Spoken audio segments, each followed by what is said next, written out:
On this episode of China Uncensored, China takes aim at guns. Hi, welcome to China Uncensored. I'm your host, Chris Chappell, and this is 18-year-old Liu Dawei.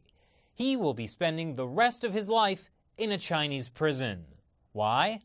Because the judge let him off easy for being a teenager, even though he wanted to give Liu the death penalty. So what heinous crime did this young man commit? Terrorism, multiple homicides, dressing up like a giant purple dinosaur, and making up his own theme song to the tune of a beloved patriotic classic? Nope. He ordered fake guns online. Not real guns, replicas. 24 to be exact, from a Taiwanese store.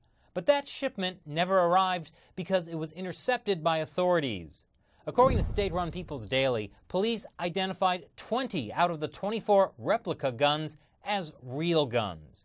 And so, this 18-year-old kid was sentenced to life in prison for arms trafficking. And get this, those 20 real guns aren't actually real guns. It's just that China has such crazy strict gun laws that they include things no other country would consider to be guns.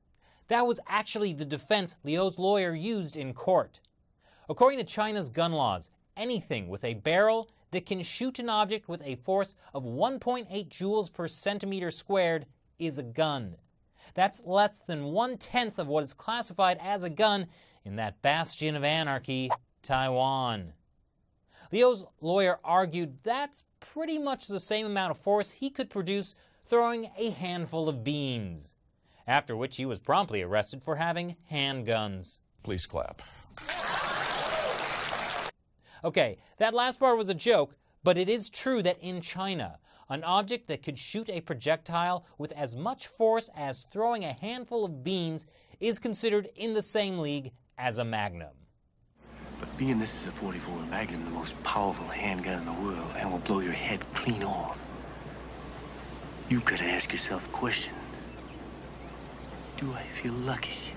Liu most definitely was not lucky, and his plea to the judge to shoot me dead with the guns I bought, if I die, I'll admit I'm guilty, probably missed the mark. Now, Liu was arrested in 2014. His family has appealed the ruling and are awaiting a final verdict. Their appeal was accepted for review by a higher court earlier this month. As I said, China has some of the toughest gun control laws in the world. Private gun ownership is banned, and that includes rifles, pistols, and even replica guns.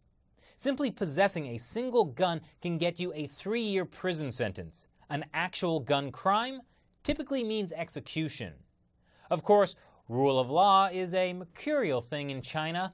Liu got a life sentence for buying replica guns, but this guy only got 12 years for running an entire online gun store. Mao Zedong famously said, political power grows out of the barrel of a gun. And so, once they got political power, the Chinese Communist Party made sure to take those guns out of the hands of the people. But there's one thing Mao couldn't have predicted. A lot of Chinese people think guns are really cool. At least that's if you go by the increasing gun tourism industry targeting Chinese travelers. No pun intended. For a change. Chinese tourists flock to the United States for a chance to shoot a live weapon at a gun range.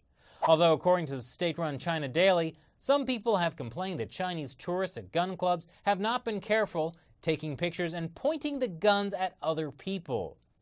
Well, that's not very polite. And although it's super illegal to own a gun in China, it actually seems to be pretty easy to buy one, if you want to take that risk. You can go to the dark web and get guns shipped from overseas in pieces like this reporter found. Or just Google it like this reporter did. So how will the Communist Party handle the increasing fascination with guns? And what do you think of Liu Dawei's sentence?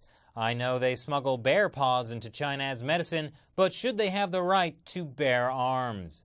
Leave your comments below. Thanks for watching this episode of China Uncensored. Once again, I'm Chris Chappell. See you next time.